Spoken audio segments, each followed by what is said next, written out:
Nanay, good morning po. Ano pong nararamdaman nyo na meron pong napakagandang programa si Mayor Isko Moreno ng kaagapay medical assistance? Kaya po ako lumapit kay Mayor kasi hindi po siya malipra.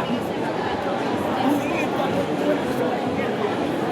para matulungan ako ni Mayor. Sige. May barang po yung puso ko. Kaya yung last po natin. Kaya lumapit ko sa Mayor.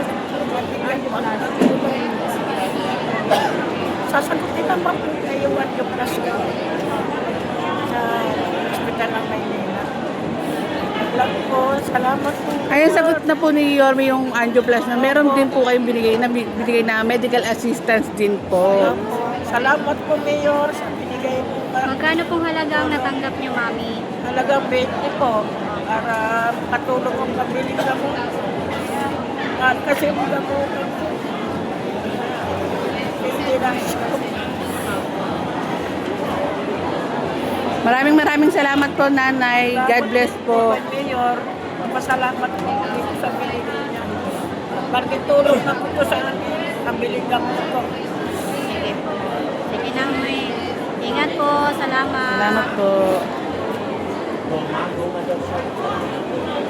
Nay, bakit ka naiyak? Unexpected din po talaga itong tulong ni Mayor Isko Moreno. Sinabi po niya, Na kasi agad-agad po talagang ibinigay. ano po niya na may anyoklas po ako sa ospital ng Maynila.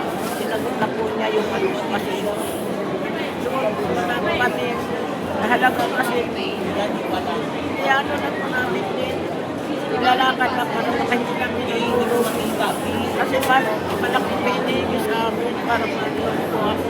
Napakabuti talaga ng ating Yorme po. Salamat po ng marami kay Mayor Isko Moreno. Salamat, Nanay. Pag praying, gumaling po kayo agad. Salamat, Nanay.